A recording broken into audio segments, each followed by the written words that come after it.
إن الحمد لله وحده والصلاة والسلام على من لا نبي بعده فأعوذ بالله من الشيطان الرجيم وممن خلقنا أمة يهدون بالحق وبه يعدلون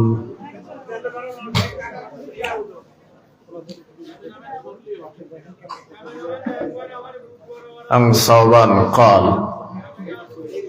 قال رسول الله صلى الله عليه وسلم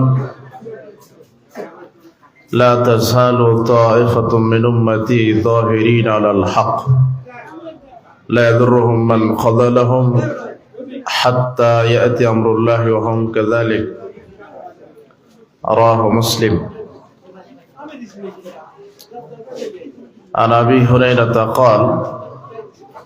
قال رسول الله صلى الله عليه وسلم بدأ الإسلام غريبا وسيعود كما بدأ فطوبى للغرباء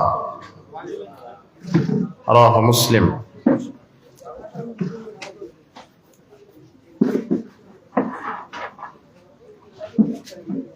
عن ثوبان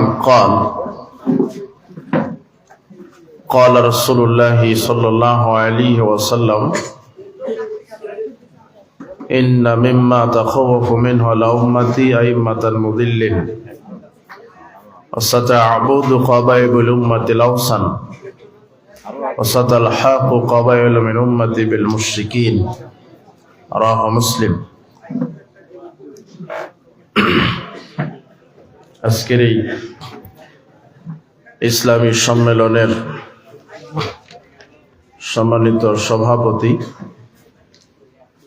প্রধান অতিথি, বিশেষ অতিথিবৃন্দ, আমার সাথে মঞ্চ উপবিষ্ট ওলামায়ে দ্বীন, মুরব্বী কেরাম, বিজ্ঞ পরিচালক, আমার সামনে উপস্থিত মুসলিম দ্বীনী ভাই, প্রাণপ্রিয় ছাত্র যুবক ভাইয়েরা, পর্দার আড়ালের মা এবং বোনেরা, আমরা সর্বপ্রথম সে আল্লাহ সুবহানাহু ওয়া তাআলার শুকরিয়া আদায় করছি যে আল্লাহ সুবহানাহু ওয়া তাআলার অশেষ মেহেরবানিতে আমরা এমন একটি বরকতমণ্ডিত মর্যাদাপূর্ণ জায়গায় আসার, বসার, কোরআন এবং সহিহ সুন্নাহ থেকে আলোচনা করার এবং শোনার সুযোগ পেয়েছি। যে মহান মুনিব আমাদেরকে তৌফিক দিয়েছেন তার দরবারে আমরা লাখো কোটি শুকরিয়া আদায় করছি। আমরা সকলেই বলছি আলহামদুলিল্লাহ। লাখো কোটি দরুদ ও সালাম বর্ষিত হোক সৈয়দুল মুরসালিন,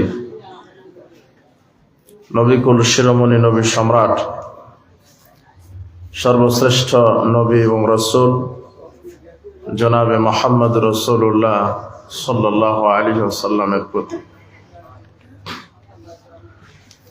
আমরা আজকে এই ইসলামী জালসায় যে বিষয়টি নিয়ে আমরা আলোচনা করব তা হচ্ছে মুক্তিপ্রাপ্ত দল, ফিরকা নাজিয়া। মুক্তিপ্রাপ্ত দল সম্পর্কে কোরআন এবং সহিহ সুন্নাহ থেকে আমরা আলোচনা করার চেষ্টা করব ইনশাআল্লাহ। ইসলাম আল্লাহ প্রদত্ত জীবন বিধান। পৃথিবীতে মানুষ কল্যাণ পেতে পারে, পরকালে মানুষ নাজাত পেতে পারে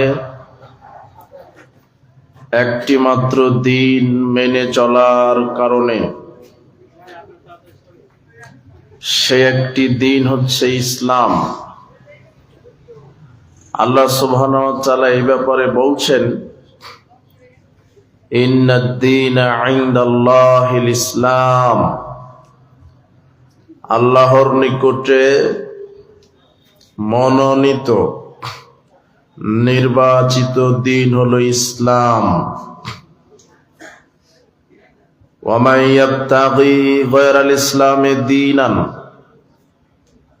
যে ব্যক্তি ইসলাম ব্যতীত অন্য কোনো মতবাদকে অনুসরণ করবে, ফালা ইউকবালা মিনহু ওয়া হুয়া ফিল আখিরাতি মিনাল খাসিরিন, আল্লাহ তার জীবনের কোনো কর্ম কবুল করবেন না,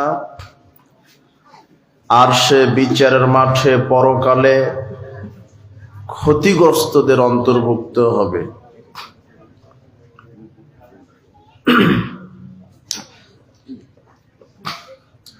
আল্লাহ প্রদত্ত দিন কোনটা? ইসলাম। ইসলাম ব্যতীত মানুষ যদি অন্য কোনো মতবাদ, অন্য কোনো আদর্শ মেনে চলে, তাহলে আল্লাহ তার নিকট থেকে কিছু কবুল করবেন না, সে পরকালে জাহান্নামের অন্তর্ভুক্ত হবে। এই দুটো আয়াত সূরা ইমরানের 19 আয়াত একটি, আর একটি 85 আয়াত। এরপরে আল্লাহ সুবহানাহু ওয়া তাআলা সূরা বাকারার 208 আয়াতে বলছেন, ইয়া আইয়ুহাল্লাযীনা আমানু উদখুলু ফিস সিলমি কাফা, হে বিশ্বাসীগণ তোমরা ইসলামে পরিপূর্ণভাবে দাখিল হও। ইসলামে কি পূর্ণ হয়ে? পরিপূর্ণ হয়ে। আমরা যতক্ষণ বক্তব্য দিই দুনিয়াবি আর কোনো ব্যস্ততা নেই, এইদিকে হাঁটা চলাচল নেই। যারা দাঁড়িয়ে আছেন বসে পড়ো, না ওখানেই বসো। যারা রাস্তায় গেটে দাঁড়িয়ে আছেন বসেন, খুবই ব্যস্ত থাকলে চলে যান। যারা বসে আছেন তারা কিভাবে বসে থাকবেন? তারা বসে থাকবেন এইভাবে যে মনে হচ্ছে যে আপনি জড় বস্তু। ভুল করে যদি পাখি ঢুকে পড়ে, সে যদি আপনার মাথায় বসে যায়, পাখি যেন মনে করে আমি পাথরের উপরে বসলাম। খুব মনোযোগ দিয়ে বক্তব্য শুনতে হবে, খুব মনোযোগ।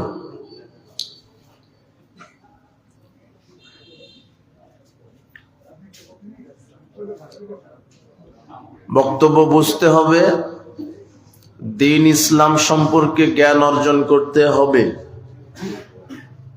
বিচারের মাঠে কেউ জান্নাতে যাবে, কেউ জাহান্নামে যাবে। জাহান্নামে যাবে কারা? যাদের ঈমান নেই, আমল নেই। কিন্তু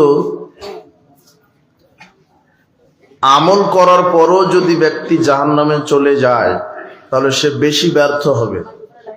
যে আমল করেনি সে তো জাহান্নামে যাবেই, আর যে আমল করেই জাহান্নামে চলে যাবে সে বেশি হতাশাগ্রস্ত হবে। আমি একটা উদাহরণ দেই।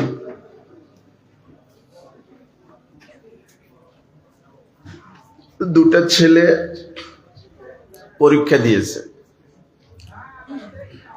দুটা ছেলে পরীক্ষা দেয়নি, দুটা ছেলে পরীক্ষার প্রিপারেশন নিচ্ছে। আপনারই দুটা ছেলে দাখিল পরীক্ষা দিবে। তো পরীক্ষার আগে এক ছেলে বলছেন যে আব্বু আমি পরীক্ষা দিব না, পড়াশোনা করব না, ব্যবসা করব, পড়াশোনা ভালো লাগে না। আর আরেকটা ছেলে বলছেন আব্বু আমি পড়াশোনা করব,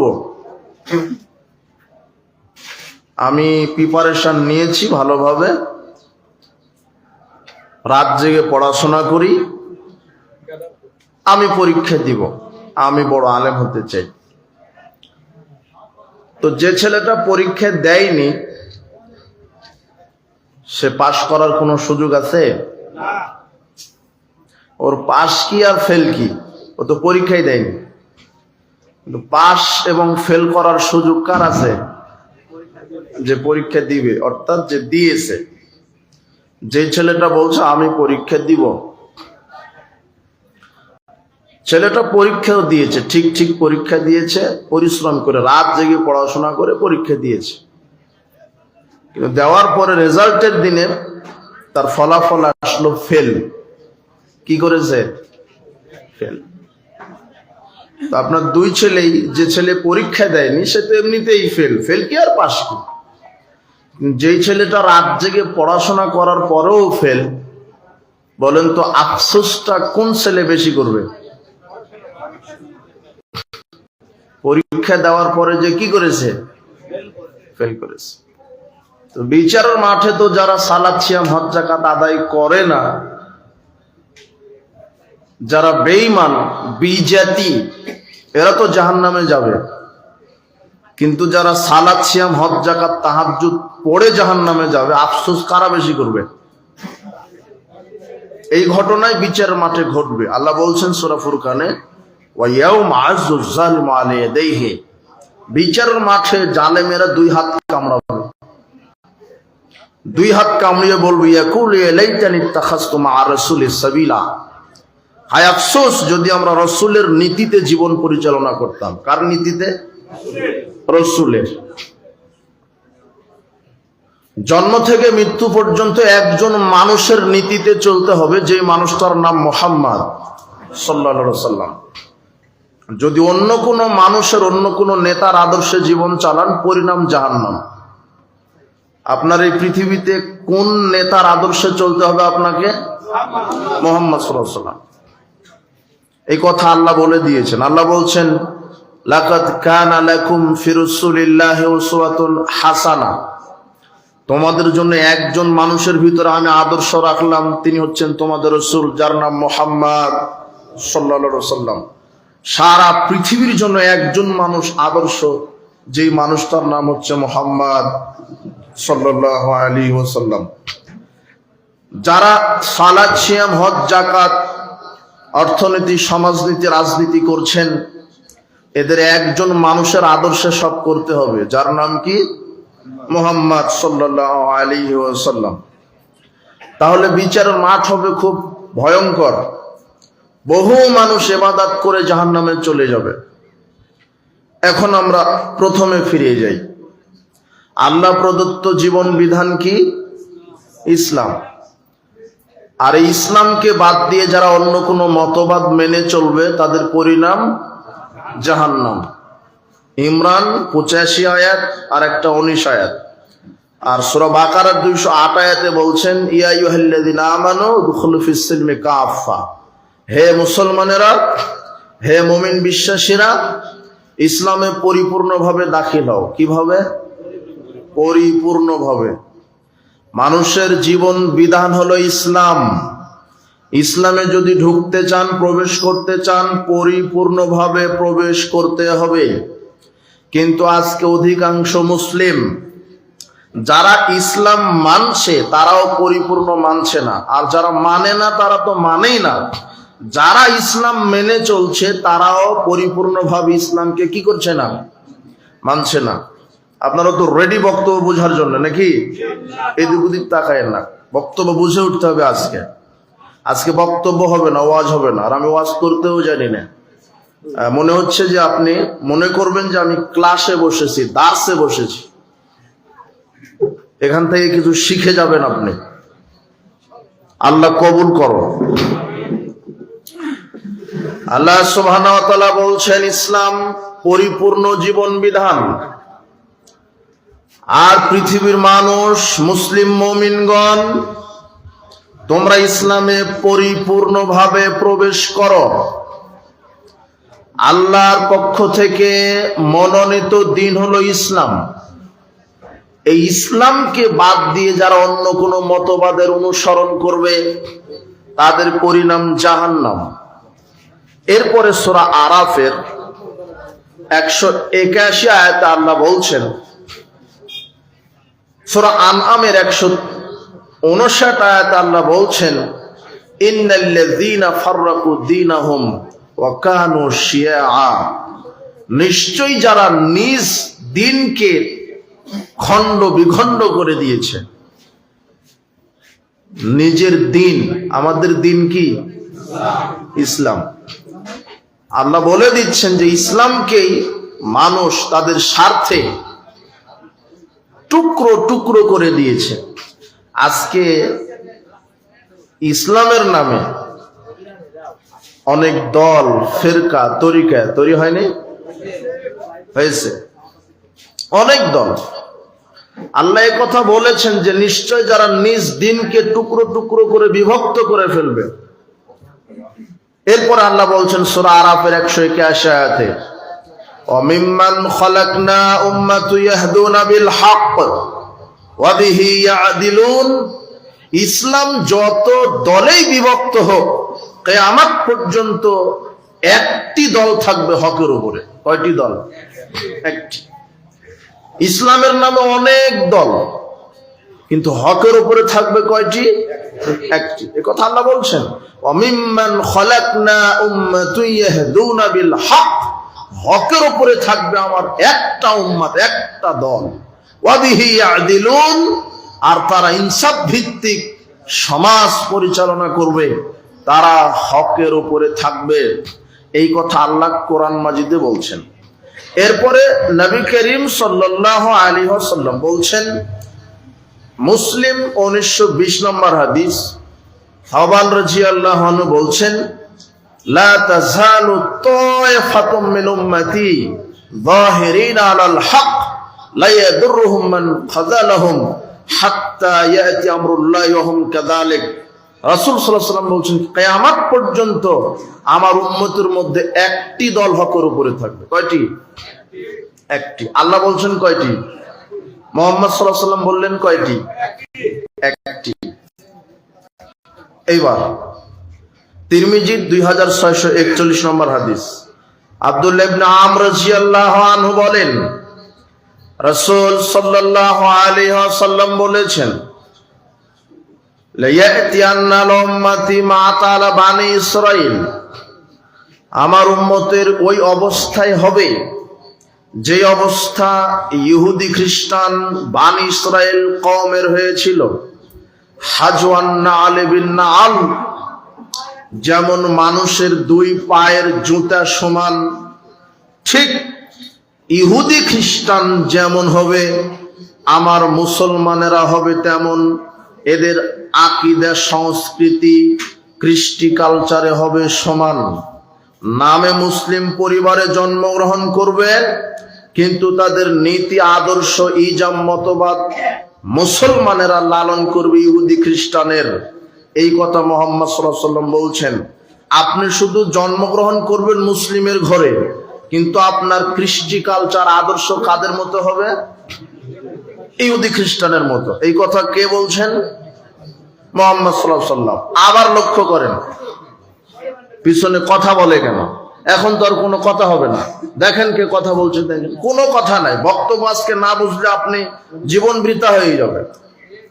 বিচারের মাঠে যারা সালাত সিয়াম হজ যাকাত আদায় করবে না, এরা তো জাহান্নামে যাবে, আমি প্রথমেই বলেছি।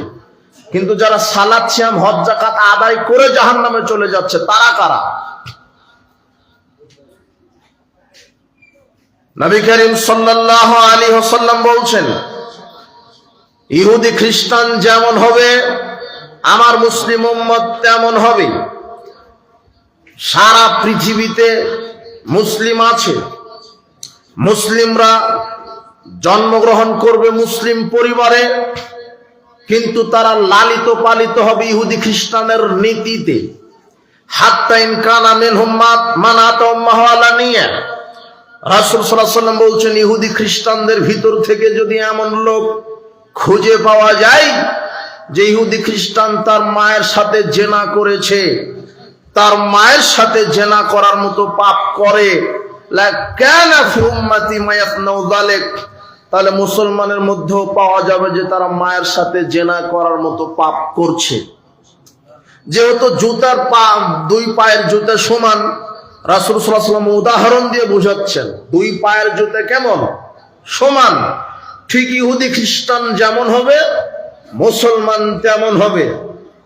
আরো স্পষ্ট করে বলছেন, ইহুদি খ্রিস্টান যদি মায়ের সাথে জেনা করার মতো পাপ করে, তাহলে মুসলমানেরাও মায়ের সাথে জেনা করার মতো পাপ করবে। তার একটা পাপ যেটা আপনি দিন রাত করছেন, পাপকে পাপই মনে করছেন না, সেটা হলো সুদের পাপ। রাসূল সাল্লাল্লাহু আলাইহি ওয়াসাল্লাম বলছেন, দিরহামুর রিবা ইয়াকুলহু রাজুলু ওয়া ইয়ালামু আসাদ্দু মিন সিত্তাতি থালাসিনা জিনিয়াতান। কোন পুরুষ ব্যক্তি যদি 1 টাকা সুদ খায়, তাহলে সে 36 বারেরও বেশি মায়ের সাথে জেনা করে। তাহলে যারা সুদের সাথে জড়িত এরা কাদের সাথে জেনা করছে? বক্তব্য বুঝতে পারেনি মনে হয়। বুঝবেন কি করে? আপনি তো সুদের সাথে জড়িত আছেন। বোঝা তো কঠিন আছে, বোঝা খুবই কঠিন। সারা দেশ মানুষ মনেই করছে না যে সুদ খাওয়া পাপ। এদেশের ব্যাংক ব্যবস্থা সুদী অর্থনীতি। ব্যাংকে যারা চাকরি করে তারা হিন্দুর পরিবারের কেউ না, অধিকাংশই মুসলমানের পরিবার। দাড়ি টুপি লাগিয়ে সুদী ব্যাংক পরিচালনা করছে এই মুনাফিকেরা।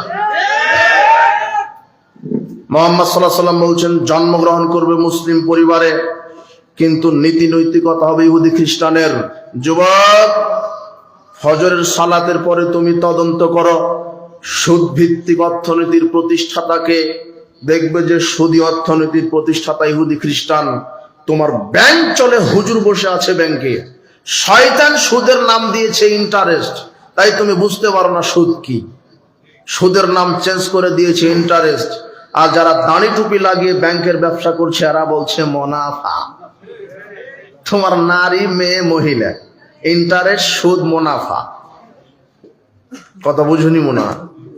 আমি সুদের বিরুদ্ধে বক্তব্য আজকে দিতে আসিনি, শুধু বোঝাতে এসেছি। আর রিবা ও সাবনা জুজানা, সুদের পাপের 70টি ভাগ আছে। সুদ, কেউ যদি সুদের পাপের সাথে জড়িত থাকে তার 70 রকমের পাপ হয়। কত রকমের? আইসারুহা ইয়ানকাহার রাজুল উম্মাহু, সুদের সবচেয়ে ছোট পাপ নিজের মায়ের সাথে জেনা করা। সুদের সবচেয়ে ছোট পাপ কি? নিজের মায়ের সাথে জেনা করা। যার ব্যাংক ব্যবস্থা সুদী, প্রায় অর্থনীতিবিদ ব্যবসায়িক সুদী অর্থনীতির সাথে জড়িত। এ সালাত আদায় করে 20 বছর ধরে সালাত আদায় করছে, 20 বছর ধরে সুদের সাথেও জড়িত আছে। কত মুসল্লি নিবেন আপনি? আচ্ছা, রাসূল সাল্লাল্লাহু আলাইহি ওয়াসাল্লাম বলছেন, আমার মুসলিম উম্মত ইহুদি খ্রিস্টানের সাথে মিশে যাবে। ইন্না বানি ইসরাঈলা তাফাররাকাত আলা 72 মিল্লাতান। বানি ইসরাঈল জাতি বিভক্ত হয়েছিল 72 কাতারে। ওয়া তাফতারিকু উম্মতি আলা 73 মিল্লাতান। আর মুসলমানেরা বিভক্ত হবে 73 কাতারে। কুল্লুহুম ফিন্নার, 72 কাতার মুসলমান জাহান্নামে যাবে। ইল্লা মিল্লাতান ওয়াহিদাতান, এক কাতার মুসলিম জান্নাতে যাবে। সাহাবীগণ বলছেন, মান হি ইয়া রাসূলুল্লাহ, আল্লাহর নবী, এক কাতার যে জান্নাতে যাচ্ছে তারা কারা? তখন তিনি বলছেন, মা আনা আলাইহি ওয়াসহাবি, আমি আর আমার সাহাবীগণ যার ওপরে আছি তার ওপরে থেকে যারা জীবনকে পরিচালনা করবে তারা বিচারের মাঠে সরাসরি জান্নাতে চলে যাবে। এখন প্রশ্ন, আপনি আজকে ক্লাসে বসেছেন তাই না? আমি প্রশ্ন করব, মুহাম্মদ সাল্লাল্লাহু আলাইহি ওয়াসাল্লাম আর সাহাবীগণ কার ওপরে ছিলেন? ঠিক আছে, দ্বীনের উপরে বলেছেন, সুন্নাহর উপরে বলেছেন। জি ঠিক আছে, কোরআন এবং হাদিসের উপরে, ইসলামের উপরে। কার উপরে ছিলেন? ইসলামের উপরে। তাদের সার্বিক জীবন কার উপরে ছিল? ইসলামের উপরে। সার্বিক জীবনটা যখন ইসলামের উপরে থাকবে আপনার, তখন আপনি বিচারের মাঠে সরাসরি জান্নাতে চলে যাবেন।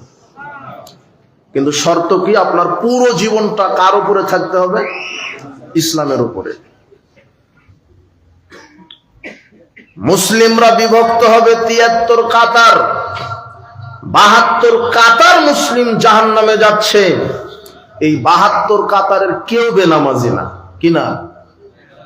বেনামাজি মুসলিম কি? কাফের। বেনামাজি কি? কয়েক শ্রেণীর বেনামাজি আছে, যারা দিনে 4 ওয়াক্ত পড়ে, 1 ওয়াক্ত পড়ে না, অথবা সপ্তাহে 2-1 ওয়াক্ত বদমাশি করে ছেড়ে দেয়। এরা হলো ফাসিক। এরা কি? ফাসিক। আর যারা শুধু জুমার দিনে পড়ে, সপ্তাহে 7 দিন পড়ে না, শুধু কি দিনে পড়ে? জুমার দিনে পড়ে, এরা হলো মুশরিক। এরা কি? আর যারা 12 মাসই পড়ে না, এরা হলো কাফের, অরিজিনাল কাফের। কথা বুঝেছেন? রাসূল বলছেন আল-আহদুল্লাযী বাইনানা ওয়া বাইনাহুমুস সালাহ, আমাদের মধ্যে আর কাফেরের মধ্যে আল্লাহ ওয়াদা দিয়েছেন সালাতের। ফামান তারাকাহা ফাকাদ কাফারা, যে ব্যক্তি সালাত ছেড়ে দিল সে কাফারা, কাফের হয়ে গেল। কথা বুঝুন না? তো বেনামাজিকে কাফের বলতে কি ভয় লাগে নাকি? কোরআন হাদিসে যারা নামাজ পড়েন ওদেরকে বেগাইরে সালাতিন, বেগাইরে মুসল্লিন এ কথা বলা হয়নি, বেনামাজি বলা হয়নি। বলা হয়েছে কি, যারা সালাত আদায় করে না তারা কি? কাফের। যারা মাঝে মাঝে শয়তানে বদমাশি করে ছেড়ে দেয়, কিন্তু অন্তরটা চাই যে সালাত আদায় করি, সপ্তাহে ঠিকই পড়ছে 2-1 ওয়াক্ত, বদমাশি শয়তানি করে ছেড়ে দিচ্ছে, এরা হলো ফাসিক। আল্লাহ হয়তো এদের ক্ষমা করবেন। যারা শুধু জুমার দিনে পড়ে, বাকি 1 সপ্তাহ পড়ে না, এরা হলো মুশরিক। দলিল ইবনে মাজাহ 1080, আল্লাহর নবী বলছেন যে ফামান তারাকাহা ফাকাদ আশরাকা, যে ব্যক্তি সালাত আদায় করতে করতে ছেড়ে দিল সে মুশরিক হয়ে গেল। কি হয়ে গেল? মুশরিক। তাহলে হলো মুশরিক। আর যে সালাতে আদায় করে না বছর পর বছর, শুধু 2 ঈদে পড়ে, রমাদানের 1 মাস পড়ে, শুধু রমাদানের 1 মাস পড়ে, বাকি 11 মাস পড়ে না, এ হলো কাফের। এর ইসলামে জানাজা নাই, গোসল নাই, দাফন নাই, কবরস্থ নেই, জানাজার সালাত বেনামাজির নেই। কেন নেই? জানাজা ফরজে কিফায়া, আর ফজরের 2 রাকাত সালাত আদায় করা ফরজ। তো এই বেনামাজি ফরজই পড়েনি, আর কিফায়া নিয়ে ব্যস্ত কেন আপনি? কথা বুঝেননি মনে হয়? যার জানাজায় দাঁড়িয়েছেন ফজরই পড়েনি, তো আপনি কিফায়া নিয়ে ব্যস্ত হলেন কেন? সাবধান। বলছিলাম মুসলিমরা বিভক্ত হবে 73 ফেরকায়, তার 72 ফেরকা জাহান্নামে যাবে।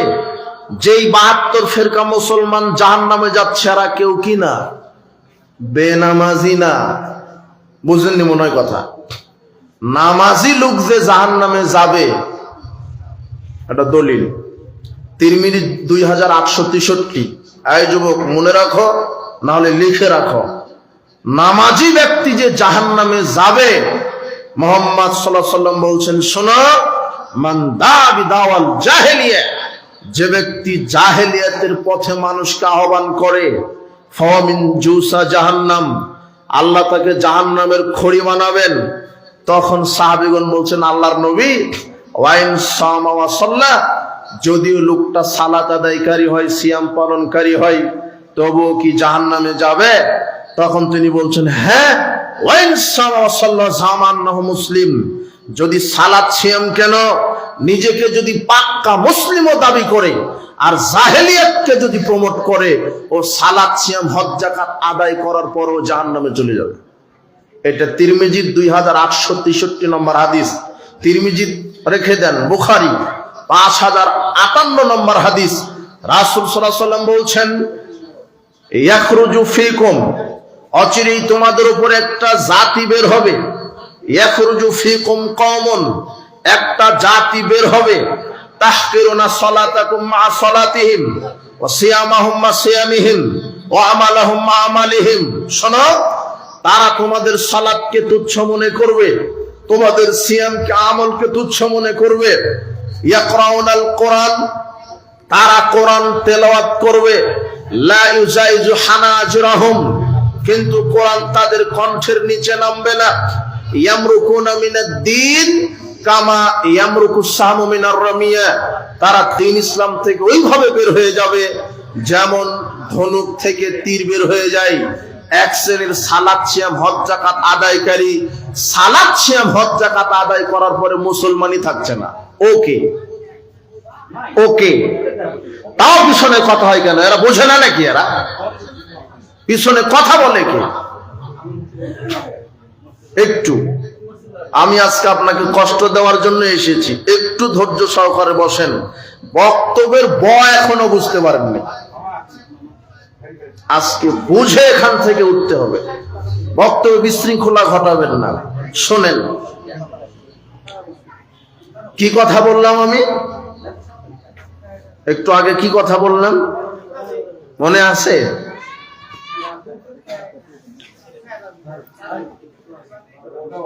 আল্লাহর পিছনে তো কথা বলি।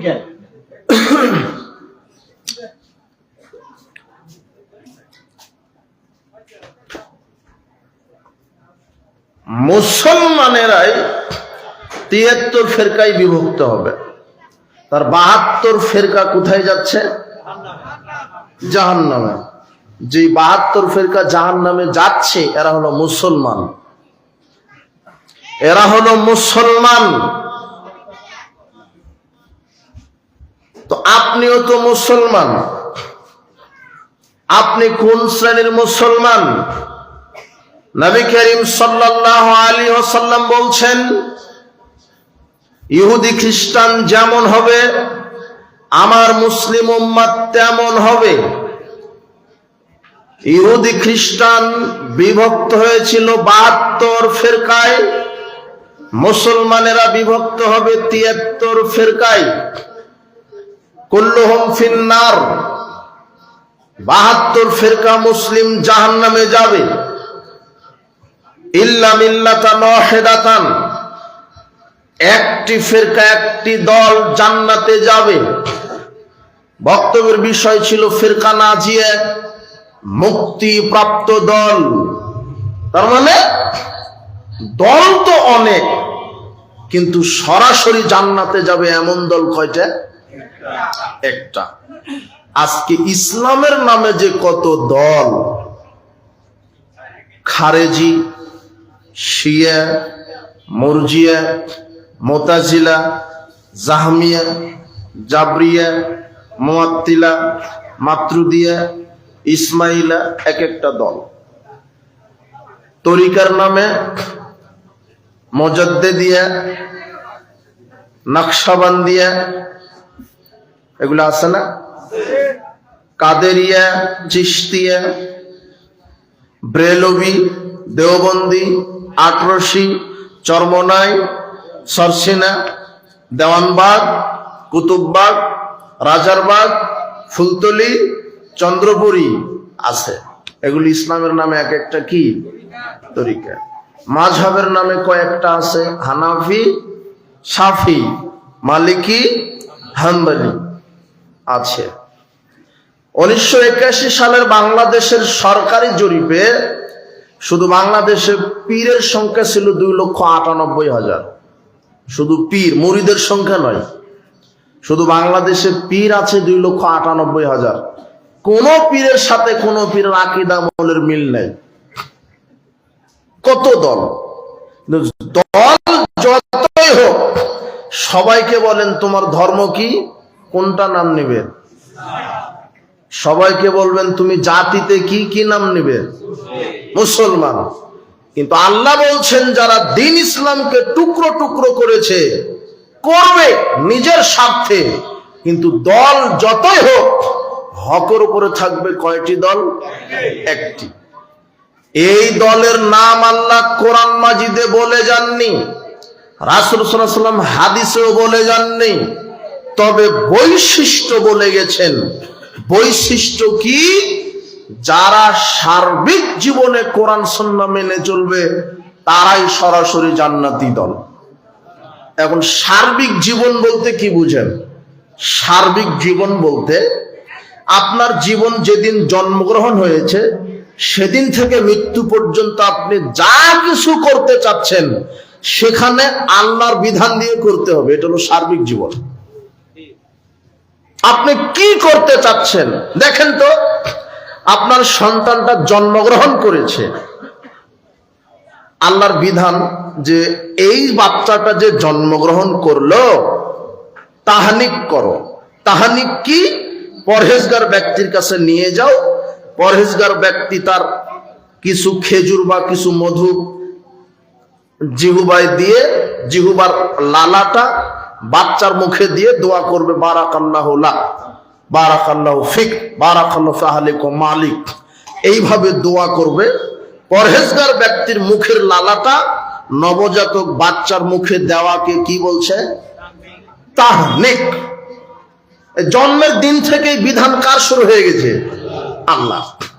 এরপরে যখন সপ্তম দিন হবে তখন ইসলাম বলছে, আল্লাহ বিধান দিয়েছেন সপ্তম দিনের বিধান কি? নাম রাখো, আকিকে করো, মাথা মুন্ডন করো, মাথায় জাফরানের রং দিয়ে মাখিয়ে দাও, চুল ওজন করো, ওজন পরিমাণ রূপা সাদাকা করো। বিধান না এগুলা? সন্তান এভাবে আস্তে আস্তে বড় হচ্ছে। বিবাহ দাও, তাকে শিক্ষা দাও, সালাত শিখিয়ে দাও। 7 বছর যখন হবে সালাতের প্রশিক্ষণ দাও। 10 বছর থেকে প্রহার করে সালাত আদায় করাও। যখন বালেগ হয়ে যাব বিবাহ দাও। এগুলি কার বিধান? তো এর মধ্যে আপনার অনেক বিধান। আপনি যা কিছু করতে চাচ্ছেন সেখানে আল্লাহ বিধান দিয়েছেন। কি করবেন? ঘুমাতে গেছেন। কোথায় গেছেন? ঘুমাতে। আল্লাহ বলছেন ডান কাতে ঘুমাও। ডান কাত। আল্লাহুম্মা বিসমিকা আমুতু আহিয়া বলো।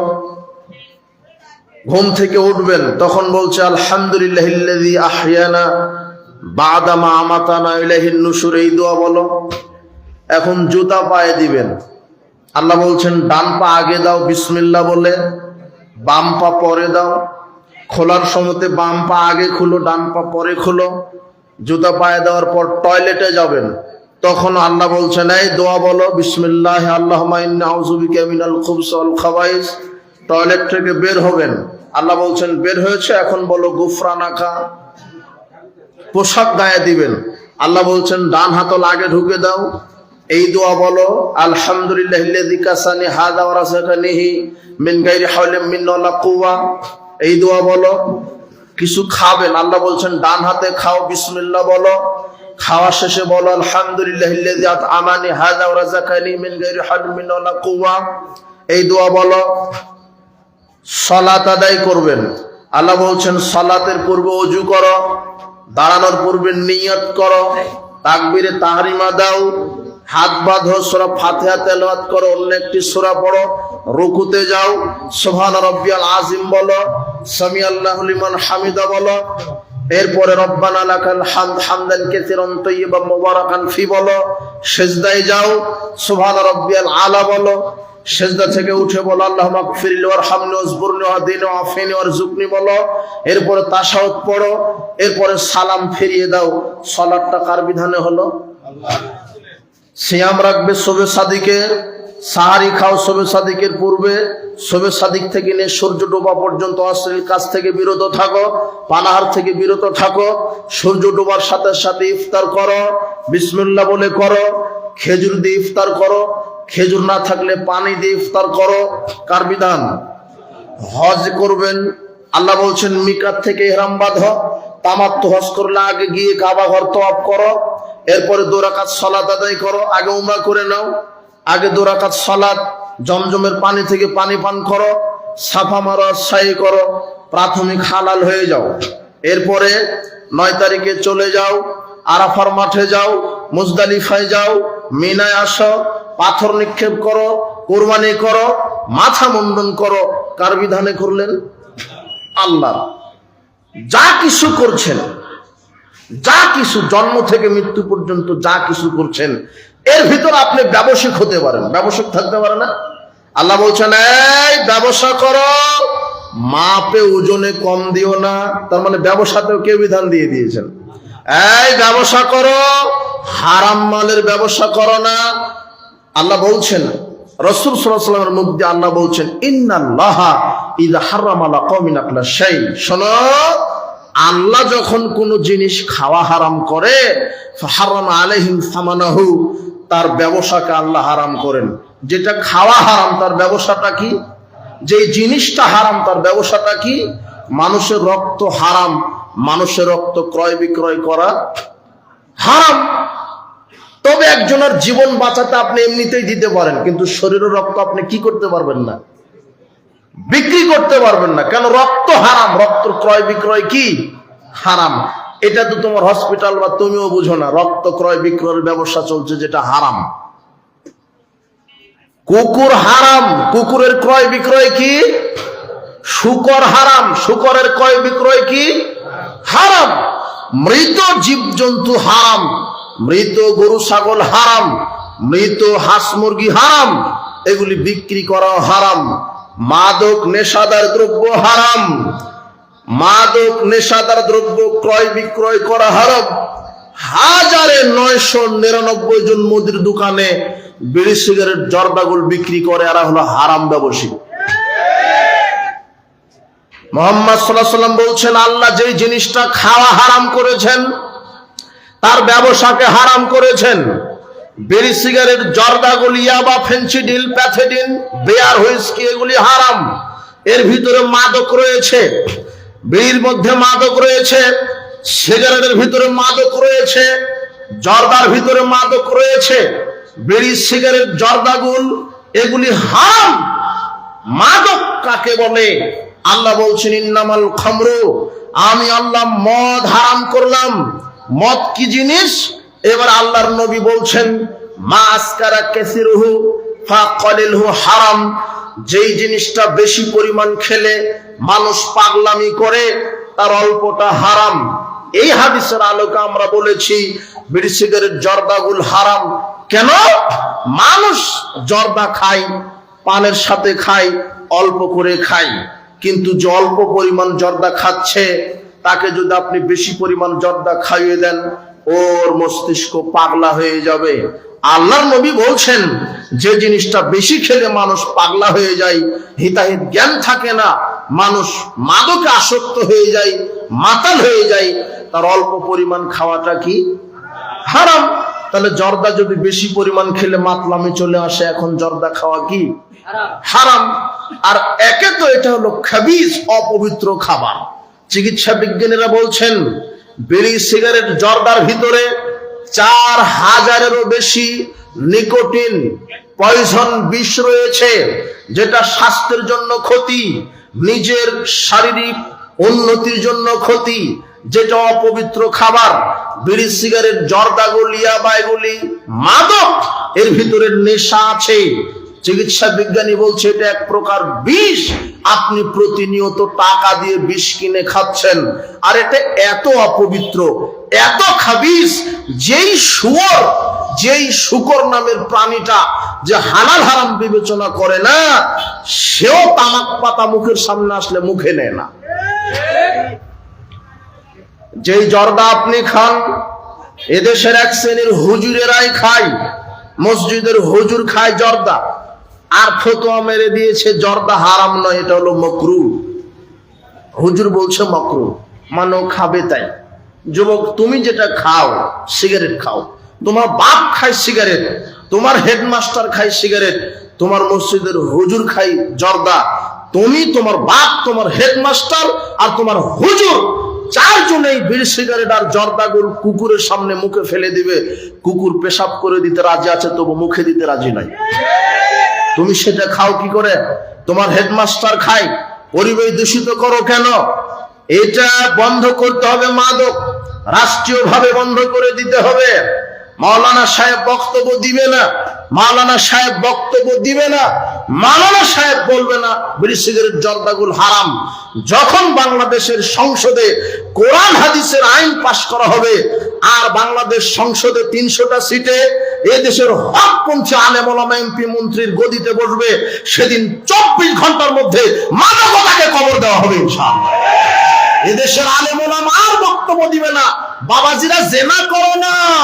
যখন কোরআন হাদিস সংসদে বসবে, তখন এই দেশের হকপন্থী আলেম ওলামা এমপি মন্ত্রিত্বের ভূমিকা পালন করে আইন পাস করে দিবে। যদি কোনো যুবক বিবাহের পূর্বে জেনায় লিপ্ত হয়, 100 লাঠি পিঠাও, 1 বছর এলাকা ছাড়া করো। বিবাহের পরে যদি কোনো নারী পুরুষ জেনায় লিপ্ত হয়, তাহলে ঢাকার নয়াপল্টনে, পল্টন ময়দানে হাজারো লক্ষ কোটি মানুষের সামনে বুক পুঁতে মাটিতে গেড়ে দিয়ে পাথর মেরে মাথা ফাটিয়ে তাকে মেরে ফেলো। এই বিধান যখন কায়েম হবে, বাংলাদেশ থেকে রাতারাতি লুচ্চামি বন্ধ হয়ে যাবে। বিড়ি সিগারেট জর্দাগুল, মাদক রাষ্ট্রীয়ভাবে বন্ধ করে দেওয়া হবে। কোরআনে কারীমে আল্লাহ বলছেন মাদক হারাম। নবী করিম সাল্লাল্লাহু আলাইহি ওয়াসাল্লাম বলছেন আল্লাহ যেটা খাওয়া হারাম করে তার ব্যবসা হারাম করেন।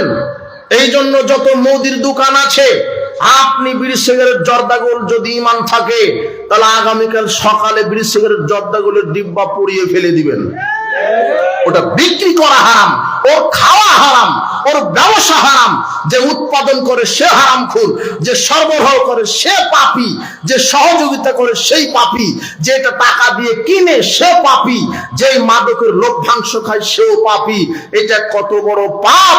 মুহাম্মদ সাল্লাল্লাহু আলাইহি ওয়াসাল্লাম বলছেন যারা নিয়মিত বিড়ি সিগারেট জর্দাগুল মাদক সেবন করে তারা মূর্তি পূজার সমান অপরাধ করে। উপস্থিত বৈঠকের মুসলিম দিনী ভাই বোন, বলছিলাম ইসলাম সার্বজনীন।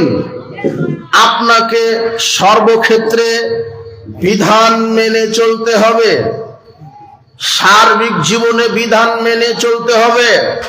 সার্বিক জীবন মানে ব্যবসাতে কার বিধান? একটু আগে যে সিরিয়ালে বলা হলো, ঘুমালেন কার বিধানে? ঘুম থেকে উঠলেন কার বিধানে? জুতা পায়ে দিলেন কার বিধানে? খাওয়া দাওয়া করলেন কার বিধানে? সালাত, সিয়াম, হজ, যাকাত, ব্যবসা করতে হবে কার বিধানে? আল্লাহ। সবকিছু আল্লাহ, সবকিছু তো আল্লাহ বিধান দিয়েছেন, সবকিছু। এখন আমার সাথে আপনি মিলেন, আপনি কি সার্বিক জীবন ইসলাম মেনে চলছেন? ঘুমালেন কার বিধানে? খেলেন কার বিধানে? সালাত আদায় করলেন কার বিধানে? হজ করলেন কার বিধানে? রাজনীতি করছেন কার বিধানে? ও বলছে আল্লাহ। এর গতিতেই চলে গেছে।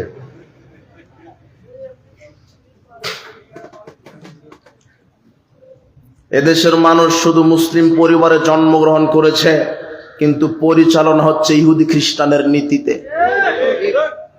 ও জন্মগ্রহণ করা পর্যন্ত শেষ, শুধু একটু উৎপাদন করে ছেড়ে দিচ্ছে।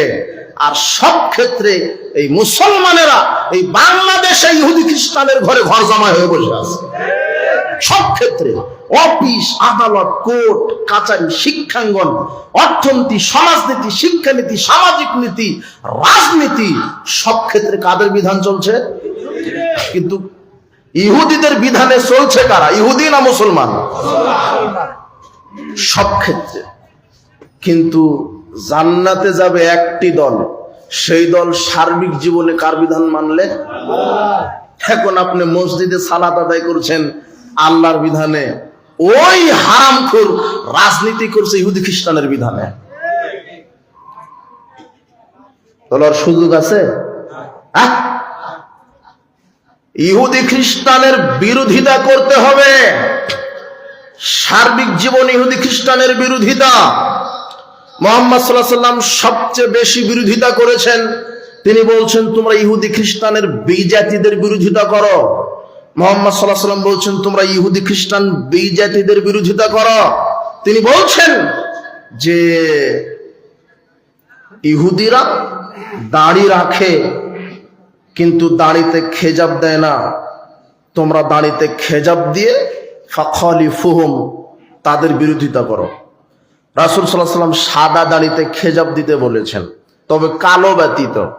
ইন্নাল ইয়াহুদা ওয়ান নাসারা লা ইয়াসবুগুন, 5899 নম্বর হাদিস বুখারীতে বলছেন, আল্লাহ নবী বলছেন যে দাড়িতে ইহুদিরা খেজাব দেয় না।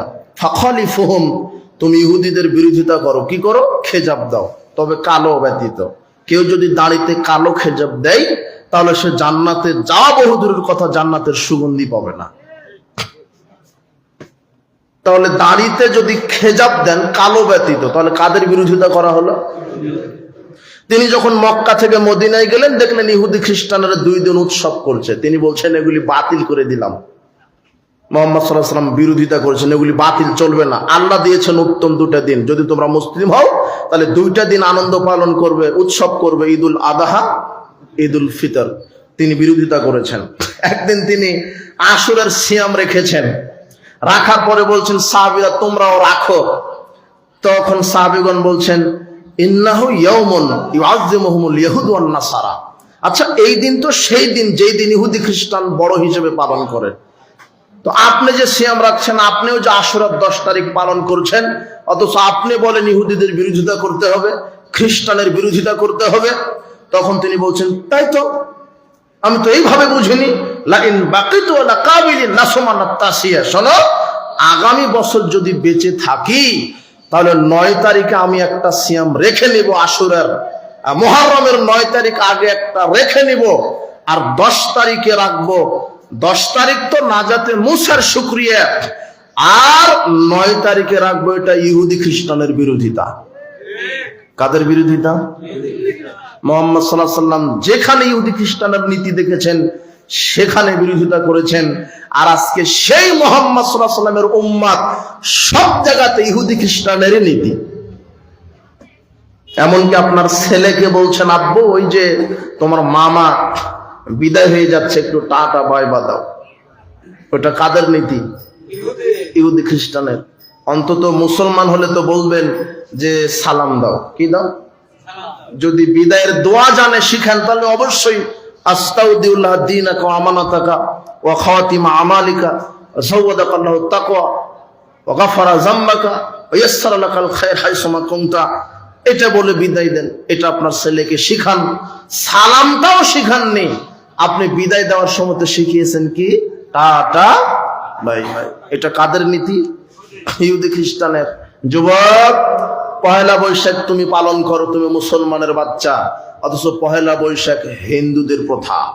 পহেলা বৈশাখের সাথে মুসলমানের কোনো সম্পর্ক নেই। পহেলা বৈশাখের সাথে মুসলমানের কোনো সম্পর্ক নেই। মুসলমান কোন দিনকে কল্যাণ অকল্যাণ মনে করে না। কল্যাণ অকল্যাণ আল্লাহর পক্ষ থেকে নির্ধারিত। কোন দিনের রাতের ক্ষমতা নাই মানুষের কল্যাণ অকল্যাণ করা। তুমি পহেলা বৈশাখকে স্বাগত জানাও কেন? এসো হে বৈশাখ মঙ্গল শোভাযাত্রা, পহেলা ফাল্গুন পালন করো কেন? আর যত তথাকথিত এই ল্যাংটা কানা কুশিক্ষিত যারা এই পয়লা বৈশাখের দিনে দেখবেন ঢাকা রমনার বটমূলে বট গাছের নিচে ইলিশ পান্তা ভাত খাবে আর পয়লা বৈশাখকে পালন করে, তাও মানুষ হিসেবে কেউ পয়লা বৈশাখ এরা পালন করে না। মুখোশ পরে বান্দরের এরা নিয়তি করে আল্লাহ এই নতুন এক বছর আমাদেরকে বান্দর হয়ে বেঁচে থাকার তৌফিক দান করে। নাহলে বান্দরের মুখোশ পড়ে কেন? এরা কুকুরের মুখোশ পড়ে, ভল্লুকের মুখোশ পড়ে। আরে সৃষ্টির সেরা মানুষ, যুবক তুমি তো বান্দরের মুখোশ পড়বেই, কেননা তোমার শিক্ষা ব্যবস্থাতেই শেখানো হয় মানুষ মানুষের জাত না, মানুষ বান্দরের জাত। ওই বান্দরই মুখোশ পড়ে ওরা বাদরামি করে। ওরা তুমি এই পয়লা বৈশাখের মুখে লাথি মারো, তুমি কেন 31st নাইট পালন করবে? আশ্চর্য কথা। ছেলে মেয়েকে জন্ম দিয়েছেন, এই ইহুদি খ্রিস্টানের নীতি নৈতিকতা আদর্শ তারা পালন করবে না। বিজাতিদের কোনো দিনকে 1 সেকেন্ড পালন করতে পারে না। তোমার দিন একমাত্র ইসলাম, তোমার আদর্শ একমাত্র ইসলাম। আশ্চর্য কথা, তোমার হুজুরের কাণ্ড দেখে তো আমি অবাক। তোমার হুজুরের ভরসাই নাই যে আল্লাহ আমাকে ক্ষমতা দিতে পারে, ইমানের গতি নাই। তোমার হুজুরের ভরসা চলে এসেছে অন্যভাবে। কিভাবে? ইব্রাহিম আলাইহিস সালাম মণ্ডপে গেছেন মূর্তি ভেঙে দেওয়ার জন্য, আর তোমার হুজুর মণ্ডপে ঢুকে মূর্তি উদ্বোধন করার জন্য। তোমার হুজুরের ভরসাই নাই যে ক্ষমতা দিতে পারে কে? তোমার হুজুর বলছে যে মণ্ডপ পাহারা দিবে আমাদের মুসলমানের বাচ্চা। কোন মুসলমানের বাচ্চা 1 সেকেন্ডের জন্য বিজাতি দিন, বিজাতি ধর্মকে সাহায্য করতে পারে না। আরে মূর্তি পূজা, মণ্ডপ উদ্বোধন এটা হিন্দুদের উৎসব, হিন্দুরা পালন করবে। কোন মুসলমানের হিন্দু উৎসবের সাথে 5 পয়সা সম্পর্ক থাকতে পারে না। আশ্চর্য কথা। শেখ হাসিনা হাদিস এবারত করে গেছেন, ধর্ম যার যার উৎসব সবার। এই হাদিস আমল করছে বাংলাদেশের হুজুরেরা। উনি হাদিস বলে গেছেন, আমল করছে কারা? কিন্তু এই হুজুরেরাই, এরাই কিন্তু শেখ হাসিনার এই কথার বিরোধিতা করেছিল। কথা বুঝেননি? কিন্তু সব উল্টা গেছে। আল্লামা দেলোয়ার হোসেন সাঈদী এমপি হয়েছিলেন, তোমার মতো মুন্নাফিক দিয়ে তিনি এমপি হননি। তুমি সাঈদীর আদর্শে থাকো। আমি আপনাকে এইভাবে বলতাম না, যেই সময়তে বাংলাদেশে আল হাদিস মসজিদ মাদ্রাসা ভেঙে গুড়িয়ে দেওয়া হচ্ছে, ওই সময়তে আপনি মন্দির পাহারা দেওয়ার জন্য মুসলমানের বাচ্চাকে নিয়োগ দিতে পারেন, অথচ আল হাদিস মসজিদ মাদ্রাসা ভাঙার বিরুদ্ধে আপনার এক লাইন কথা নেই কেন? আপনার কথা থাকা উচিত ছিল। ওই সময়তে যদি মন্দির ভাঙা হতো, এই নেতা মিডিয়া সাংবাদিক নিয়ে চলে যেত আর বলতো মূর্তি ভাঙা ঠিক হয়নি, শুধু হিন্দুদের দুটো ভোটের লোভে। তোমার হুজুর তোমাকে ধোঁকা দিচ্ছে। এই গণতান্ত্রিক সিস্টেমে তুমি সামনে আগায় না, তোমার ধ্বংস হবে। কিয়ামত পর্যন্ত এই ইহুদি খ্রিস্টানের নীতিতে গণতন্ত্র, সেকুলার, ন্যাশনালিজম, ক্যাপিটালিজমের মাধ্যমে কিয়ামত পর্যন্ত বাংলাদেশের জমিন ইসলাম হবে না। ইসলাম হবে একদম মুহাম্মদ সাল্লাল্লাহু আলাইহি ওয়াসাল্লাম। উপস্থিত বৈঠকের মুসলিম ভাইগণ, আপনাকে এটা বোঝাতে আমি এই কথা বললাম। সারা পৃথিবী এখন ইহুদি খ্রিস্টানের গোলামে নিমজ্জিত হয়েছে। মানুষ নামে মুসলিম, কর্মে ইহুদি খ্রিস্টান। মানুষ জন্মগতভাবে মুসলিম হয়েছে, কর্মে ইহুদি খ্রিস্টানের নীতিতে চলে। মুহাম্মদ সাল্লাল্লাহু আলাইহি ওয়াসাল্লাম বলছেন, ইহুদি খ্রিস্টানের বিরোধিতা করো, ইহুদি খ্রিস্টানের বিরোধিতা করো। ইহুদি খ্রিস্টানের নীতি কোনো মুসলমান মানতে পারে না। আমি সালাত আদায় করব আল্লাহর বিধানে, রাজনীতিও করব। আমি সালাত আদায় করব মুহাম্মাদের তরিকায়, রাজনীতিও করব কার তরিকায়? মুহাম্মদ সাল্লাল্লাহু আলাইহি ওয়াসাল্লামের তরিকায়। তোমার নেতার রাজনীতি কোথায়? তোমার নেতার রাজনীতি আজকে কোথায়? তোমার নেতা ধর্ম বুঝেনি, তাওহীদ বুঝেনি। মুহাম্মদ সাল্লাল্লাহু আলাইহি ওয়াসাল্লাম বলছেন, তোমরা ইহুদি খ্রিস্টানের বিরোধিতা করো, তোমরা ইহুদি খ্রিস্টানের বিরোধিতা করো, তোমরা ইহুদি খ্রিস্টানের বিরোধিতা করো। কিন্তু কিভাবে বিরোধিতা করবেন? আমি যে রাজনীতি করছি সেটা খ্রিস্টানেরই তৈরি করা গণতন্ত্র। আমি যে রাজনীতি করছি সেটা ইহুদিদের তৈরি করা সেকুলারিজম। আর অধিকাংশ নেতা নেত্রী এই সেকুলার আকীদায় বিশ্বাসী। সেকুলার কি তুমি জানো যুবক? তুমি তো তোমার নেতার ক্যানভাস করে বেড়াও। বাংলাদেশের অধিকাংশ 1999 জন নেতা সেকুলার। সেকুলারদের আকীদা কি তুমি জানো? একটু বলি, তুমি একটু দেখো। সেকুলারদের আকীদা হচ্ছে, তুমি অক্সফোর্ড ডিকশনারি খুলে দেখো। সেকুলারিজমের সঙ্গে তারা বলছেন যে secularism is the belief that religion should not be involved in the organisation of society education. সেকুলারের সঙ্গেই বলে দেওয়া হয়েছে যে সেকুলারিজম এমন একটা বিশ্বাসের নাম, যে সেকুলার যতদিন থাকবে ততদিন শিক্ষা ব্যবস্থায়, সামাজিক ব্যবস্থায়, অর্থ ব্যবস্থায় ইসলামকে ঢুকতে দেওয়া যাবে না। ইসলামকে ঢুকতে দিবে না শিক্ষা ব্যবস্থায়। এরপরে বলা হচ্ছে religion should not be allowed to come into politics. Secular নেতাদের আকীদা যে রাজনীতিতে ইসলাম ঢুকতে দেওয়া যাবে না। ইসলাম মানে কি? It is merely matter between man and God. ইসলাম হলো মসজিদ মাদ্রাসায় শুধু নম করবে, কিন্তু অর্থনীতিতে ইসলাম আমরা ঢুকাতে দিব না, রাজনীতিতে ইসলাম ঢুকাতে দিব না। কেন?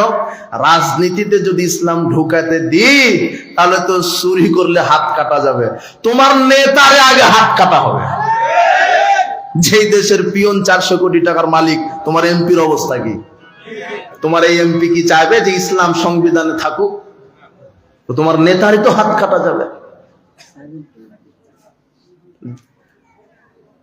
অর্থ ব্যবস্থায় যদি রাজনীতি ইসলামকে ঢুকায় তাহলে তো সুদ বন্ধ হয়ে যাবে। এদের আকীদা এটা। মুহাম্মদ সাল্লাল্লাহু আলাইহি ওয়াসাল্লাম বলছেন, তোমরা ইহুদি খ্রিস্টানের বিরোধিতা করো। এবার আল্লাহ বলছেন সূরা ইমরান 100 নম্বর আয়াত। এই আয়াত সবাই পড়বেন বাড়িতে গিয়ে, আপনাকে এটা কেউ বলবে না।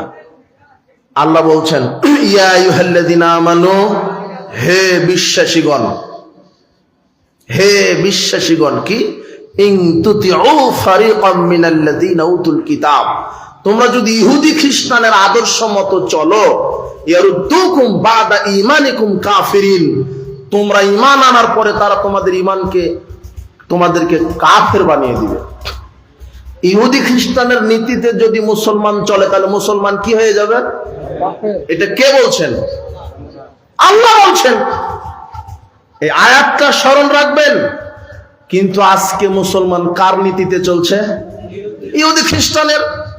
পাশ্চাত্য মতবাদ, এই বস্তা পচা নগ্ন মতবাদের গোলামি করছেন আপনি।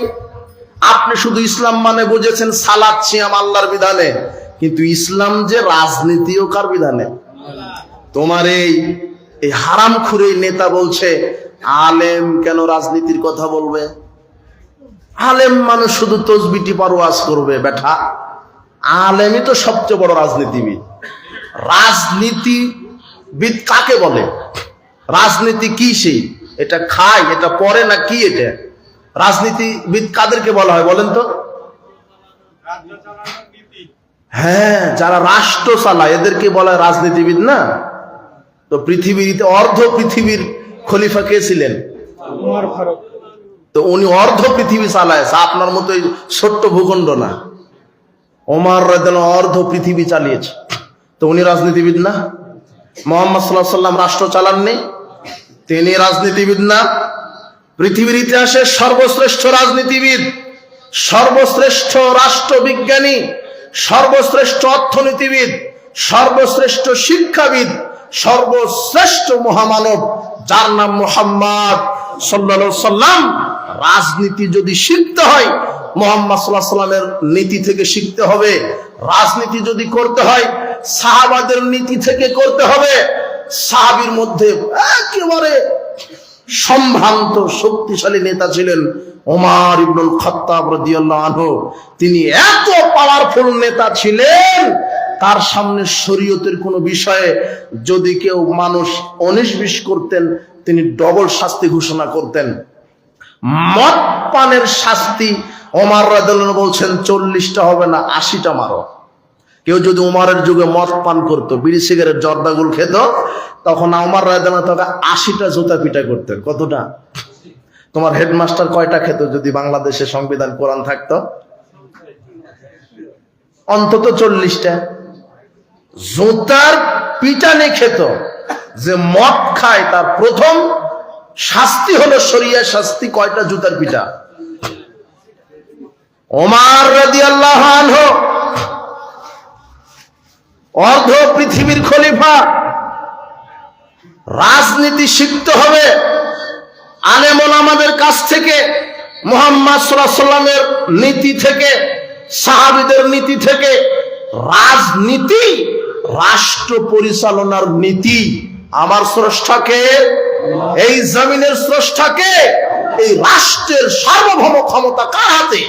যদি আমার স্রষ্টা আল্লাহ হয় তাহলে আমার জীবন পরিচালিত হবে। আমার কিসে করলেন কিসে অকল্যাণ কে জানেন? আমি কিভাবে রাষ্ট্র পরিচালনা করব আমার স্রষ্টাই আল্লাহ। আমার বিধান দিতে পারে কে? আল্লাহ। আমি কিভাবে মুনাফিকি করছি স্রষ্টা আমার আল্লাহ, আর আমি বিধান মানছি শয়তানের। আমি আল্লাহর সাথে মুনাফিকি করেছি। আপনি বিচার মাঠে ধরা খাবেন। সবচেয়ে উত্তম বিধান হচ্ছে কোরআন। এই কোরআন দিয়ে মানুষকে পরিচালিত হতে হবে। সমাজে, রাষ্ট্রে, শিক্ষা ব্যবস্থায়, সব ক্ষেত্রে যতদিন এদেশের মানুষ ইসলাম সার্বিকভাবে মেনে চলবে না, ততদিন পুলিশ র‍্যাব দিয়ে বাংলার জমিনে চাঁদাবাজি দুর্নীতি বন্ধ হবে না, জেনা ব্যভিচার মাদক বন্ধ হবে না। যখন ইসলাম রাষ্ট্রীয়ভাবে কায়েম হবে, সংবিধান হবে কোরআন হাদিস, তখন এই দেশে শান্তি ব্যবস্থা কায়েম হবে, চুরি বন্ধ হবে, জেনা বন্ধ হবে, মাদকতা বন্ধ হবে, আপনার দুর্নীতি বন্ধ হবে। এটাই হলো ইসলামী রাজনীতি। রাষ্ট্র চালানোর নীতি, রাষ্ট্র চালানোর আইন, মানুষ পরিচালনা হওয়ার আইন। মানুষের স্রষ্টা আল্লাহ, মানুষ পরিচালিত হওয়ার সংবিধানও দিয়েছেন আল্লাহ। সে আল্লাহর বিধান আমাকে চলতে হবে। আমি কথা বলি আল্লাহর ক্ষমতায়, আল্লাহ আমাকে ক্ষমতা দিয়েছেন তাই কথা বলি। আমি চলি পা দিয়ে, পায়ের শক্তি দিয়েছেন আল্লাহ। হাত দিয়ে ধরি, আমার হাত দিয়ে ধরার ক্ষমতা দিয়েছেন আল্লাহ। আমি আল্লাহর ক্ষমতার বাহিরে নই। আমি আল্লাহর সাথে কিভাবে গাদ্দারি করি, কিভাবে মুনাফিকি করি, আমার স্রষ্টাই তো আল্লাহ। আমি চলবো আল্লাহর বিধানে, কিন্তু কিভাবে মানুষের তৈরি করা মতবাদ আমি মেনে চলতে পারি, কিভাবে মানুষের আইন আমি মেনে চলতে পারি। মানুষ মানুষের আইন মানতে পারে না, মানুষ আল্লাহর আইন মানবে। এটাই হলো পরিপূর্ণ মুসলিমের বৈশিষ্ট্য। শুনেন, রাজনীতিবিদ যারা রাষ্ট্র চালায় এদেরকে বলা হয় রাজনীতিবিদ। মুহাম্মদ সাল্লাল্লাহু আলাইহি ওয়াসাল্লাম রাষ্ট্র পরিচালনা করেননি, তাহলে উনিও তো রাজনীতিবিদ। 4 খলিফা রাষ্ট্র পরিচালনা করেননি, তারাও তো রাষ্ট্রবিজ্ঞানী, রাজনীতিবিদ। আমাদের রাজনীতি শিখতেই হবে মুহাম্মদ সাল্লাল্লাহু আলাইহি ওয়াসাল্লামের নিকট থেকে, সাহাবীদের নিকট থেকে। সাহাবীদের নিকট থেকে রাজনীতি শিখবে কেন তোমার নেতা? ওমর রাদিয়াল্লাহু আনহু রাজনীতি যদি শিখে, তোমার নেতা তো চুরি করতে পারবে না। ওমর রাদিয়াল্লাহু আনহু অর্ধ পৃথিবীর খলিফা, রাতের আধারে অভাব দুঃখিনী মানুষের দ্বারে দ্বারে যাচ্ছেন। একদিন দেখে তাঁবুর ভিতর থেকে কান্নার আওয়াজ আসে। ওমর রাদিয়াল্লাহু আনহু গিয়ে বলছেন, বুড়িমা খবর তো? ওই যে আমার ছোট বাচ্চারা ক্ষুধার জ্বালায় কান্নাকাটি করে, আমি ওই পাত্রের ভিতরে পাথর আর পানি দিয়ে নাড়াচড়া করছি, আর আমার ছেলে মেয়েকে বলছি যে গোস্ত রান্না হচ্ছে, একটু পরেই খাবি। সান্ত্বনা দিচ্ছি মিথ্যা, যাতে করে আমার বাচ্চারা কান্নাকাটি করে করে রাতে ঘুমিয়ে যাই, সকালে কোন একটা ব্যবস্থা হবে। ওমর রাদিয়াল্লাহু আনহু এটা শোনার পরে বলছেন, সর্বনাশ, মনে হচ্ছে যেন আমার পায়ের তলা থেকে মাটি খসে পড়ছে। আমি ওমর অর্ধ পৃথিবীর খলিফা, আর আমার রাজ্যে না খেয়ে বাচ্চা কান্নাকাটি করবে, যদি আল্লাহ আমাকে ধরে। ওমর রাদিয়াল্লাহু আনহু বলেছিলেন তখন, ফোরাত নদীর তীরে যদি একটা ছাগল না খেয়ে মারা যায়, এর জন্য আল্লাহ আমাকে ধরবেন। যেখানে মানুষ না খেয়ে কাতরাচ্ছে, না জানে আল্লাহ আমাকে কিভাবে পাকড়াও করবেন। তিনি দৌড়ে চলে গেলেন বাইতুল মাল ফান্ডে, গিয়ে আসলাম নামের এক খাদেমকে বললেন, শোনো আসলাম, আটার বস্তা আমার কাঁধে উঠাও, তরি তরকারি আমার কাঁধে উঠাও। খাদেম বলছে, মন্ত্রী সাহেব, হে ওমর ইবনুল খাত্তাব, আপনি তো অর্ধ পৃথিবীর খলিফা, আপনি কেন আটার বস্তা কাঁধে নিবেন? আটার বস্তা বহন করার জন্য আমি তো খাদেম আছি। তখন ওমর মুখ দিয়ে বলছেন, শোনো, যেই পরিস্থিতি আমি দেখে আসলাম, আল্লাহ আমাকে বিচার মাঠে অপরাধী করবেন, কাজে আমার বোঝা আমাকে বহন করতে দাও। অর্ধ পৃথিবীর খলিফা একজন অসহায় মানুষের খাদ্য কাঁধে বহন করে রাতে গিয়ে পৌঁছিয়ে দেয়। যেই ওমর আটা বহন করে ফকির মিসকিনের বাড়িতে আটার বস্তা পৌঁছিয়ে দেয়, আর সেই উমর নামের এত বড় রাজনীতিবিদ, বিশ্বের সবচেয়ে বড় রাজনীতিবিদ, অর্ধ পৃথিবীর খলিফা, যে উমর আটার বস্তা কাঁধে বহন করে আপনার অসহায় মানুষের বাড়িতে আটার বস্তা কাঁধে বহন করে পৌঁছিয়ে দেয়, ঠিক এই জামানায় অনেক রাজনীতিবিদ আছে, ওই সময়তে আটার বস্তা চুরি করে এরা। যেই উমর খাদ্য পৌঁছিয়ে দেয়, ওই উমরের মতোই ওই রাষ্ট্রের কিছু দুর্নীতিবাজ নেতা, এরাও রাষ্ট্র পরিচালনা করে। উনি খাদ্য পৌঁছিয়ে দেয় এতিমের মুখে, আর ইনি ওই এতিমের খাদ্যটাই চুরি করে নিজে খায়। এই নেতার কি হবে বিচারের মাঠে? এদেশের নেতা নাত্রী, নেতা হয় মানুষের টাকা, রাষ্ট্রীয় টাকা চুরি করার ধান্দাতে। একটা এমপি, একটা চেয়ারম্যান হতে খরচ হয় 1 কোটি টাকা, ও খরচ করে 1 কোটি। ও 1 কোটি খরচ করে আর নিয়ত করে যে ক্ষমতায় গেলেই 50 কোটি চুরি করবো আমি। ও খরচ করেই চুরি করার ধান্দাতে। আপনি এই নেতার পিছনে কেন ঘুরেন? কোন চোর, কোন দুর্নীতিবাজ, এরা নেতা হওয়ার যোগ্যতা রাখে না। জবাবদিহি থাকতে হবে, তাকওয়াশীল হতে হবে। ওমর রাদিয়াল্লাহু আনহু এত পরহেজগার শাসক ছিলেন, তিনি গনিমতের মাল বন্টন করছেন, একটা করে চাদর সবাইকে দিলেন। তার অভাব অনাথিনী, দুঃখী গরিব মানুষ এবং তার রাজ্যের সবাইকে একটা করে চাদর দিলেন। দিতে দিতে তিনিও তার ভাগে একটা পেয়েছেন, তার ছেলেকে দিয়েছেন, তার পরিবার সবাইকে একটা করে দিয়েছেন। এখন কিছুদিন পরে ওমর রাদিয়াল্লাহু আনহু খুতবা দিতে উঠেছেন, তো জনগণ দেখছে যে ওমরের গায়ে 2টা চাদর দিয়ে জোড়া দেওয়া জুব্বা, এখন জনগণ সন্দেহ পড়ে গেল, কি ব্যাপার, ওমর কি একটা চাদর বেশি দুর্নীতি করলো নাকি? আমাদেরকে একটা দিলেন, ওমরের গায়ে কেন দুইটা চাদর? তখন জনগণ বলছে যে খুতবা আপনার পরে শুনবো, আগে বলেন দুটা চাদর কিভাবে পেলেন? জবাবদিহিতা দেখেন। তখন ওমরের ছেলে আব্দুল্লাহ বলছেন, শোনেন আমি বলি, আমার আব্বা উঁচা পুচা মানুষ, একটা চাদরে তার জুব্বা হয়নি, তাই আমি আমার ভাগের যে চাদরটা পেয়েছিলাম আমার আব্বাকে দিয়েছি, তাই তো আমার আব্বা 2 ছাটের চাদরের জুব্বা পরেছে।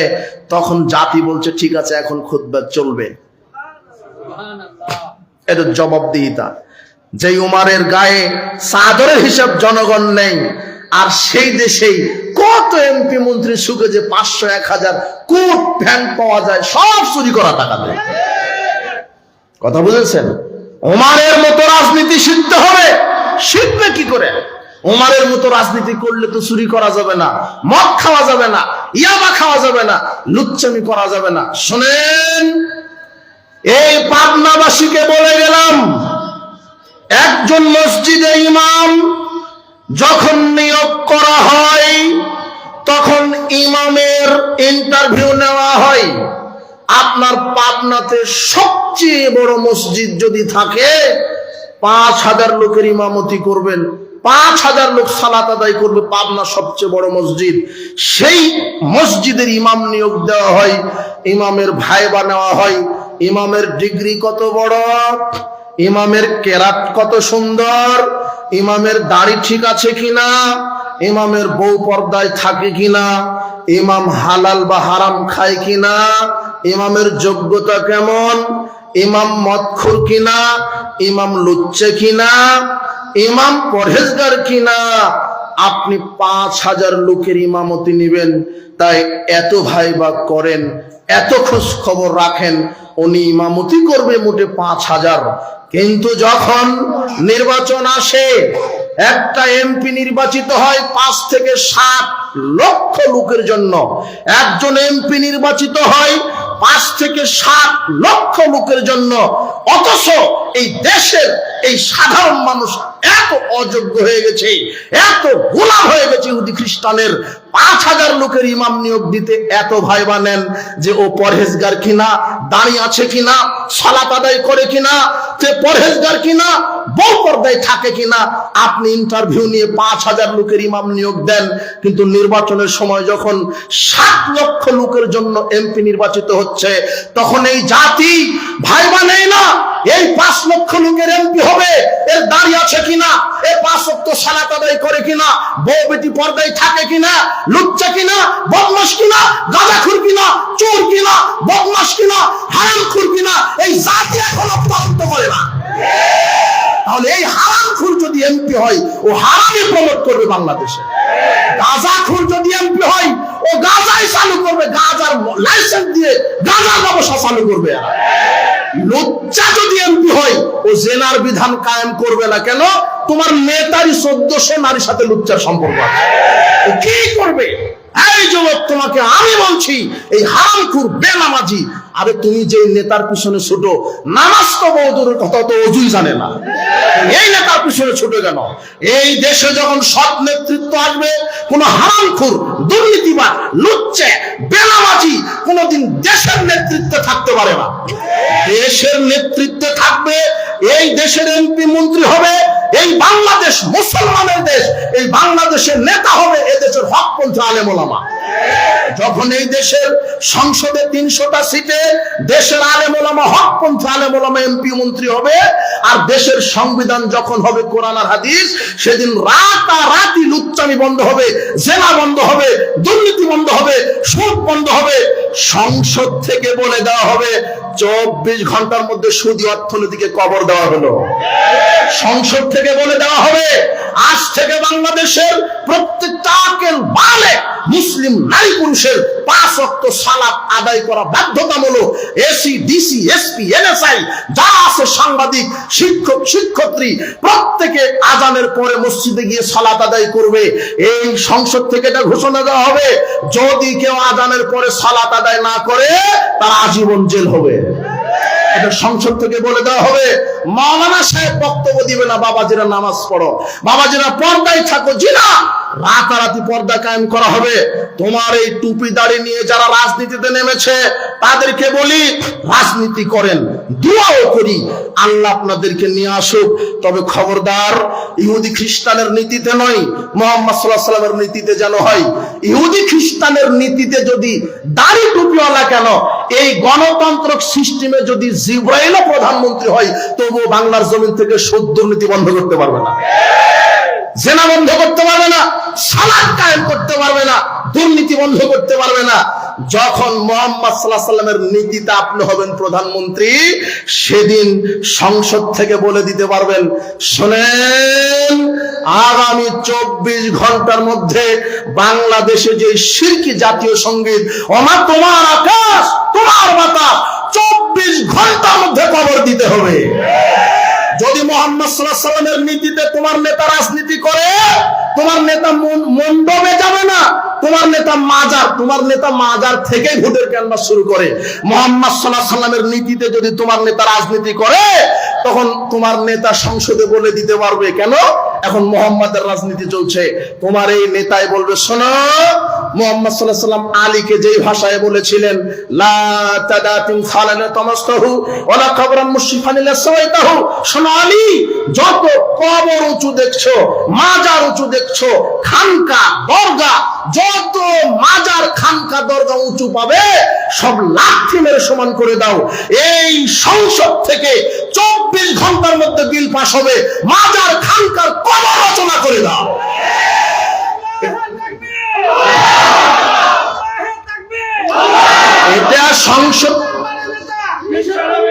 এটা সংসদ থেকে বলে দেওয়া হবে, কিন্তু তোমার এই নেতা পারবে না মাজার ভেঙে দিতে। কেন? তোমার নেতা মাজার থেকে ক্যানভাস শুরু করে। এটা হলো গণতন্ত্রের ফজিলত। গণতন্ত্রের ফজিলত আছে। এমন হারামখোরকে ভোট মেরে দিলেন, আপনার ভোটে যদি লুচ্চামি করে, এমপি হওয়ার পরে ও যত লুচ্চামি করবে সম পরিমাণ পাপ অ্যাকাউন্ট আপনার আমলনামাতে ঢুকানো হবে। এই প্রচলিত বেহায়াপনা উলঙ্গ রাজনীতি বাদ দিয়ে মুহাম্মদ সাল্লাল্লাহু আলাইহি ওয়াসাল্লামের রাজনীতি শিখুন। আল্লাহ আপনাকে কবুল করুন। আমি আপনার বিরোধী নই, কোন দলের বিরোধী নই। ইসলাম দলের বিরোধী করে না, নেতার বিরোধী করে না, নেতার পরিবর্তন চায় না, দলের পরিবর্তন চায় না, ইসলাম নীতির পরিবর্তন চায়। আপনি ক্ষমতায় থাকেন, নীতি পরিবর্তন করতে হবে। ইহুদি খ্রিস্টানের নীতি বাদ দেন, কোরআন হাদিসের নীতিকে সংবিধান হিসেবে চালু করেন। এটা আমাদের দাবি। এই জন্য সাবধান, হে যুবক, তুমি কোন নেতার পিছনে ঘুরো, তুমি সাবধান হয়ে যাও। বেনামাজি মদখোর গাঁজাখোরেরা নেতা হওয়ার যোগ্যতা রাখে না। আশ্চর্য কথা, 95% মুসলমানের দেশে তুমি একটা তাফসীর মাহফিল করবা, তাই বেনামাজির কাছে অনুমতি নিবার যেতে হয়। একটু অনুমতি দেন। তুমি লুচ্চামি করো, যখন কনসার্ট করো, নর্তকী নাচাও, মদের অনুষ্ঠান করো, তখন অনুমতির প্রয়োজন হয় না। জালসা করার সময় তো অনুমতি প্রয়োজন হবে মানে কি বলো তুমি? আশ্চর্য কথা। এই দেশ মুসলমানের, এই দেশের নেতৃত্ব দিবে দেশের হকপন্থী আলেম ওলামা। যেদিন হকপন্থী আলেম ওলামা সংসদে বসবে, কোরআন সুন্নাহ যখন সংবিধান হবে, তখন দেশের মানুষ ছিনতাই, চুরি, দুর্নীতি থেকে মুক্ত পাবে, নিরাপদে বসবাস করতে পারবে। এই জন্য বলেছিলাম যে দল আছে অনেক, কিন্তু আপনাকে হকপন্থী দল হতে হবে। হকপন্থী দল কোনটা? হকপন্থী দলের কোনো নাম নাই, শুধু বৈশিষ্ট্য আছে। কি বৈশিষ্ট্য? সালাত যার বিধানে, রাজনীতিও তার বিধানে।